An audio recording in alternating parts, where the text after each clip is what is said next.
السلام علیکم ورحمۃ اللہ وبرکاتہ۔ پہلے لفظی ترجمہ کر لیتے ہیں۔ آیت نمبر 23 ہے، اعوذ باللہ من الشیطان الرجیم، بسم اللہ الرحمن الرحیم۔ کیا یہ حرف استفہام بھی ہے، یعنی سوال کے لیے، اور اس میں حیرانگی بھی شامل ہے۔ کیا لم نہیں، ترا دیکھا تو نے، الا طرف، الذین ان لوگوں کی جنہیں اوتو دیا گیا، نصیباً ایک حصہ، نون صاد با اس کے حروف اصلی ہیں، نصب یعنی فکس قسمت کا لکھا ہوا، تو نصیباً کا معنی ہوا حصہ، معین حصہ، من سے الکتاب، کتاب یہاں معنی تورات ہے، یدعونا بلائے جاتے ہیں، یہ مجہول کا صیغہ ہے، وہ بلائے جاتے ہیں یا وہ بلائے جائیں گے، الا طرف کتاب، کتاب کون سی کتاب؟ قرآن کریم کی طرف، کتاب اللہ، اللہ کی کتاب کی طرف، لی تاکہ یحکما فیصلہ کرے، بینا درمیان، ہم ان کے، بینہم ان کے درمیان، ثم پھر یہ حرف عطف ہے، یتولا منہ پھیر لیتا ہے، تولا یتولا وہ منہ پھیر لیتا ہے، فریقن ایک فریق، من سے ہم ان میں سے، منہم ان میں سے، وا اور ہم وہ، معرضون اعراض کرنے والے ہیں، منہ موڑنے والے ہیں، منہ پھیرنے والے ہیں، یا اجتناب کرنے والے، روح گردانی کرنے والے، اعراضن سے ہے نا، موعد واحد ہوتا ہے اور معرضون یہ جمع کے لیے استعمال ہوتا ہے، وہ اعراض کرنے والے ہیں۔ با محاورہ ترجمہ کر لیتے ہیں۔ الم تارا کیا نہیں دیکھا آپ نے، الی الذین اوتوا نصیبا من الکتاب ان لوگوں کی طرف جنہیں دیا گیا کچھ حصہ کتاب کا، یدعون الی کتاب اللہ جب بلائے جاتے ہیں کتاب الہی کی طرف، لیحکما تاکہ تصفیہ کر دے، تاکہ فیصلہ کر دے، بینہم ان کے باہمی جھگڑوں کا، ثم یتولا فریق منہم ثم پھر یتولا فریق منہم پیٹ پھیر لیتا ہے ایک گروہ ان میں سے، وہم معرضون درآں حالانکہ وہ روح گردانی کرنے والے ہوتے ہیں۔ آپ اس طرح بھی سادہ لفظوں میں ترجمہ کر سکتے ہیں کہ کیا آپ نے ان لوگوں کو نہیں دیکھا جنہیں کتاب کا علم دیا گیا، انہیں کتاب اللہ کی طرف بلایا جاتا ہے تاکہ وہ کتاب ان کے باہمی اختلاف میں فیصلہ کرے، پھر ان میں سے ایک فریق روح گردانی کرتا ہے، اور وہ ہیں ہی روح گردانی کرنے والے، منہ موڑنے والے۔ اب ڈیٹیل جان لیتے ہیں۔ دیکھیں کتنا خوبصورت تسلسل ہے۔ پہلی آیات میں فرمایا گیا کہ اگر وہ آپ سے جھگڑا کریں تو محبوبہ آپ کہیے کہ میں نے، اور جس نے بھی میری پیروی کی، جس نے بھی مجھے فالو کیا، اس نے اللہ کے لیے اسلام قبول کر لیا ہے، اور یہ بتایا تھا کہ انہوں نے عنادن اعراض کیا، دشمنی کے تحت انہوں نے منہ موڑا۔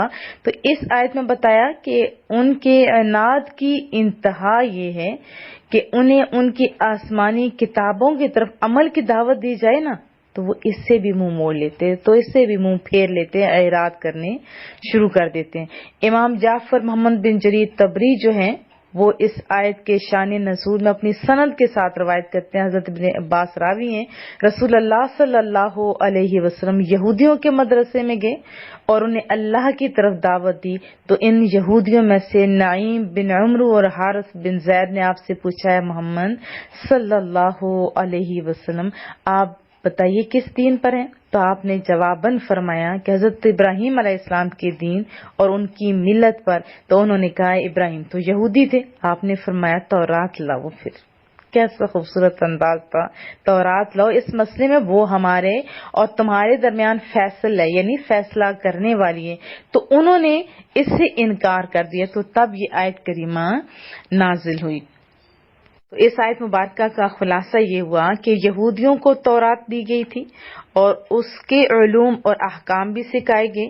اسی تورات میں رسول اللہ صلی اللہ علیہ وسلم کے اوصاف، احوال اور دین اسلام کی حقانیت کا یعنی سچائی کا بیان بھی تھا۔ تو اس سے کیا لازم تھا، جب بندہ سب کو جان جاتا ہے تو پھر قبول کر لیتا ہے نا بات کو۔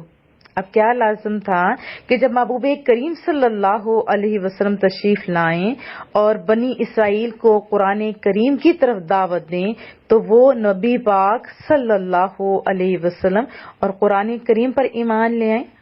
اب جبکہ یہ سب کچھ جانتے تھے، چاہیے کیا تھا کہ جیسے احکام نازل ہوں تو یہ تو صفحے اول میں ان کا نام آنا چاہیے تھا، لیکن ان میں سے اکثر نے ایسا نہیں کیا۔ اب اس سے آیت مبارکہ میں کتاب اللہ کا جو تذکرہ ہے اس میں قرآن کریم بھی مراد ہے اور تورات بھی۔ اگر تورات کے معنی میں لیے جائے تو تفسیر میں لکھا ہوا آتا ہے کہ جب تورات کی طرف بلایا جاتا ہے تو چاہیے کیا تھا کہ تورات ہی ان کے درمیان اور محبوب کریم اور قرآن کریم کی حقانیت کا فیصلہ کر دے، لیکن وہ بد نصیب لوگ تورات سے بھی تو فائدہ نہیں نہ اٹھا رہے، الٹا منہ موڑ رہے ہیں۔ حضرت عبداللہ بن عباس رضی اللہ تعالی عنہما سے اس آیت کے شان نزول کی جو دوسری روایت ملتی ہے نا، وہ یہ ہے کہ خیبر کے یہودیوں میں سے ایک مرد اور عورت نے ان سے زنا کا یہ فعل سزا ہو گیا، اور تورات میں اس گناہ کی سزا تو پتھر مار مار کر ہلاک کرنا ہے، لیکن چونکہ یہ لوگ تو یہودیوں میں اونچے خاندان کے تھے، اس لیے انہوں نے ان کو سنسار کرنا بھی گوارا نہیں کیا، کیونکہ امیروں کے قانون ان کے اور تھے، غریبوں کے اور تھے نا۔ تو اس معاملے کو جب محبوب کریم صلی اللہ علیہ وسلم کے پاس لایا گیا کہ شاید آپ سنسار کرنے کا حکم نہ دیں، مگر محبوب کریم صلی اللہ علیہ وسلم نے ان دونوں کو سنسار کرنے کا ہی حکم دیا۔ اس پر یہودیوں کو بجائے اس کے کہ وہ اس سے عبرت پکڑتے، الٹا طیش میں آگے کہنے لگے کہ اس گناہ کی یہ سزا نہیں ہے، آپ نے ظلم کیا ہے۔ تو محبوب کریم صلی اللہ علیہ وسلم نے بڑے میٹھے انداز میں فرمایا کہ جاؤ کہ فیصلے کا دار و مدار تورات پر رکھ لیتے ہیں۔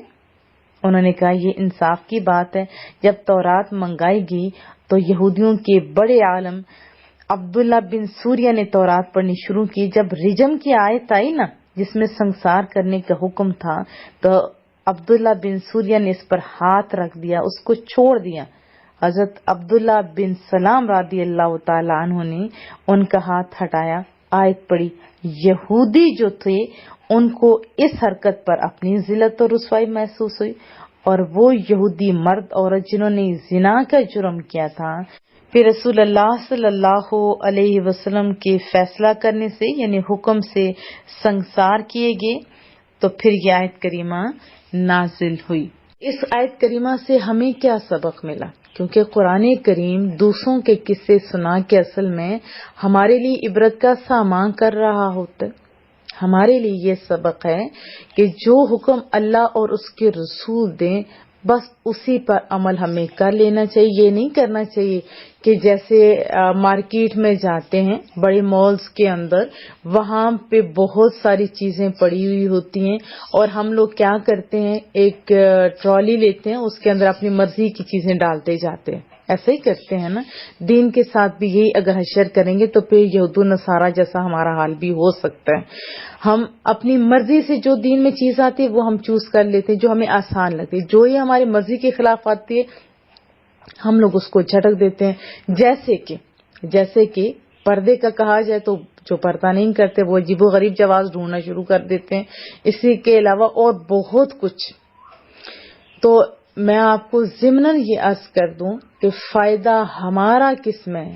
ہمارا فائدہ اسی میں ہے جو کہ اللہ اور اس کے رسول نے ہمارے لیے قانون بنائے، کیونکہ جس نے قانون بنایا ہوتا ہے، جس نے چیز بنائی ہوتی ہے، وہی بہترین چیز آپ کو گائیڈ بک آپ کو دے سکتے ہیں۔ جیسے کہ میرے ہاتھ میں موبائل ہے، ریکارڈر ہے، اب اس کو ٹھیک ہے میں بھی چند لوگ اور بھی جانتے ہیں، لیکن اس کے فائدے کے لیے جو ساتھ بک ہوتی ہے وہ ہم پڑھتے ہیں تب ہمیں فائدہ ملتا ہے، ایسا ہی ہے نا۔ لیکن جو بنانے والے اس کو زیادہ پتہ ہوتا ہے کہ اس کو دیر پا رکھنے کے لیے اس کا صحیح استعمال کس طرح کیا جائے، وہی زیادہ بہتر جانتا ہے۔ تو بنانے والا ہمارا رب ہے اور محبوب کریم نے ہمیں بہترین عمل کر کے دکھایا ہے، تو ہمیں کیا چاہیے، بار بار اس کو ریپیٹ کر رہی ہوں تاکہ ہم لوگ پکا تہیہ کر لیں کہ جو اللہ اور اس کے رسول نے ہمیں حکم دیے ہم نے وہ ماننا ہے، اپنی مرضی ہم نے نہیں چلانی. دنیا میں اگر دھل کے اگر چلے جاتے ہیں وہاں جنتیں مل جاتی ہیں، وہ بہتر ہے کہ ہم عارضی رسوائیوں کے ڈر سے غلط ملت ہاتھ مارتے رہیں، وہ بہتر ہے. آپ ضرور سوچئے گا. اللہ پاک ہمیں سمجھنے کی اور عمل کرنے کی توفیق عطا فرمائے. اس دنیا میں بھی ہماری عزت اور پردے رکھے اور قیامت والے دن بھی رسوائیوں سے ہمیں بچا لے.